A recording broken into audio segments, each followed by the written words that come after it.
Hello friends, we are all very well aware that solids have got a definite shape and a definite structure. And because of this definite shape and structure, they have a definite volume. In today's session, we shall understand why the solids have a definite shape. It is mainly because of the way they are packed. So let us find out how to calculate the extent to which the solid particles are packed. In other words, we shall study the packing efficiency of solids. So let us begin with the packing efficiency in a simple cubic unit cell. So if you consider the diagram of a simple cubic unit cell, you know that there are atoms present at the corners of the cubic unit cell. So if I were to consider any one edge length over here, you can see that on one edge length, there are two atoms. That means the edge length A can be equal to 2 radius. If I consider R as the radius of the atom, okay, then the edge length A will be equal to 2 times R, right? So this is 1 R over here, and I have another R, another radius of the second atom at the other corner. So this total edge length A is nothing but R plus R, or it is 2R. So using this particular relationship, let us see how to calculate the packing efficiency of the simple cubic unit cell. Now, what do you understand by the word packing efficiency? The packing efficiency means the amount of space occupied divided by the amount of space that is left, that is actually available, the total space available. So in this case, because the unit cell is packed with atoms, we need to find out the space occupied means nothing but the volume of atoms. How many atoms are present and what is the volume of the atoms present in that unit cell?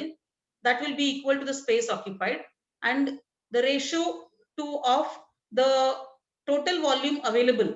So total volume or the total space available is nothing but the volume of the cube. So when we take this ratio, we understand the packing efficiency for any unit cell. So in this case, in SCC, we know that there is a single atom because there is at each corner you are having 1/8 of an atom, and there are 8 corners here. So total number of atoms in simple cubic unit cell is 1. Okay, this I've already explained to you in my previous sessions. So because there is only one atom, the volume occupied by that single atom will be nothing but 4 by 3 pi r cube. And 4 by 3 pi r cube is the volume of a sphere. Since we consider the atoms to be spherical, I can say the volume of the atoms is equal to 4 by 3 pi r cube.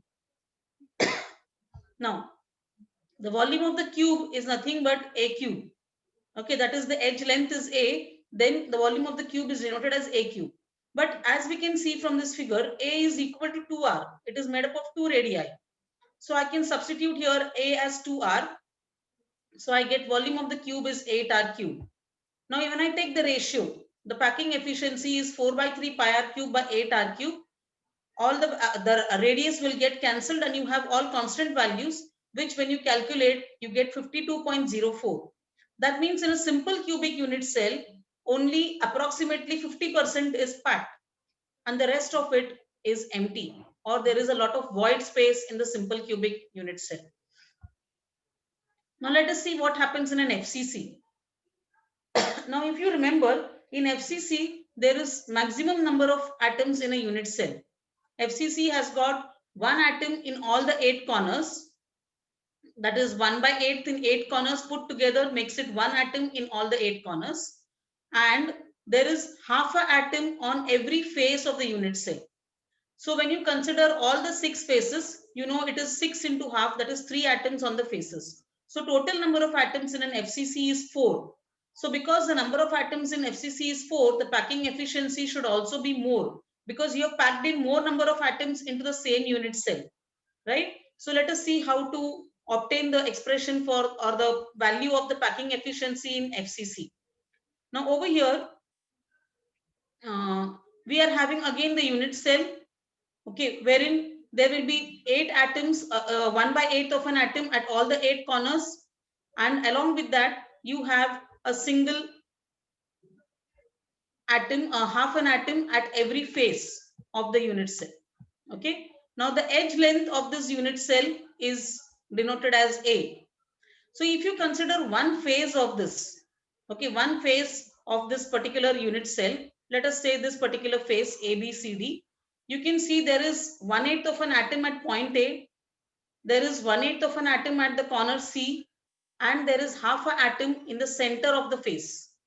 So if I were to connect this diagonal, okay, then you can see that this diagonal's length is nothing but 4r, because there is a r here, there is 2r in the central atom, the diameter, and there is another r at this point. So total the edge length of this particular diagonal, that means which I'm denoting as B here, is equal to 4r. Okay, now keeping this in mind, let us proceed further and see how to obtain the expression for packing efficiency in FCC. So again, what is packing efficiency? It is nothing but the ratio of the amount of space occupied to the amount of space totally available. So space occupied is nothing but the volume of the atoms in the unit cell, and the space available is nothing but the entire volume of the cube. Okay, now since there are 4 atoms here, volume of each atom, that is 4 by 3 pi r cube, we will be multiplying by 4. And volume of the cube is a cube, but we need to substitute for a in terms of radius. So in this triangle, that is in the triangle ADC, by Pythagoras theorem, I can say this b square will be equal to edge length square plus edge length square. Or I can say a square plus a square is equal to 4r square. So when I simplify this, I get a is equal to 2 root 2r. So this is the relation between the edge length and the radius of the atom in an FCC. So you need to remember this particular relationship, that is a is equal to 2 root 2r. Okay. Now we will use that and find the volume of the cube in terms of the radius. So substituting a cube as 2 root 2r the whole cube, I get the volume of the cube to be 16 root 2r cube. So when you take the ratio, the packing efficiency comes out to be 74%. Now this is the maximum packing efficiency in any cubic unit cell, because the number of atoms are maximum in an FCC. So therefore, obviously the efficiency of packing is also the maximum, that is 74%. Now let us see what happens in a BCC, that is a body centered cubic unit cell. Now remember, in a body centered cubic unit cell, there is a single atom in the center of the entire cube. Okay, now this atom is whole, and there is 1/8 of an atom at every corner, all the 8 corners put together. So here the total number of atoms, 1/8 at every 8 corners means 1, plus one single atom in the center of the cubic unit cell, which is completely belonging to this cell. Therefore, the total number of atoms here will be 2. Okay, that means the packing efficiency should lie somewhere in between that of FCC and the SCC. So let's see what the value comes out to be. So for this here, we need to connect the topmost corner of the cube with the bottommost corner at the diagonal, in the diagonal position. Okay, that means if you imagine your room, a cubicle room in which you're sitting, you will be joining the topmost corner of the room on your right to the bottommost corner of the room on the left. So you will have a diagonal running entirely across the room. Now, if I were to find the length of that particular diagonal, which I have denoted here by C, then you can see here from this diagram that C is nothing but again equal to 4R. Okay. Now, we know only the edge length. The edge length is A. So we have to find the C in terms of the edge length. Okay, we have to substitute for the edge length in terms of this diagonal. So let us see how this can be done. Now, before that, let us define packing efficiency. So once again, packing efficiency is nothing but the ratio of the space occupied, that is volume of atoms, to the total space available, that is the entire volume of the cube. Now, the volume of atoms will be volume of each sphere, that is 4 by 3 pi r cube multiplied by 2, because there are 2 atoms in the BCC. Volume of the cube will be a cube, but I need to substitute a in terms of r. And for that, let us first consider this particular triangle at the base of the cube, that is triangle EFD. Now here I can say a square plus a square, okay, will be equal to b square, where b is the hypotenuse, the diagonal. All right. So that means I get b square is equal to 2a square, or b is equal to root 2a. Now I need to express this in terms of the radius. So let us consider this triangle AFD. Okay, triangle AFD. So in this triangle, this is also a right angle triangle at the point D. So I can say this AD is the edge length A. So A square plus B square will be equal to the hypotenuse, that is C square. Okay, so I get A square plus B square equal to C square, but my C is equal to 4R. Okay, so this is an R here, 2R from the atom which is in the center of the body centered cubic unit cell, and I have one more R at the corner. So C is equal to 4R.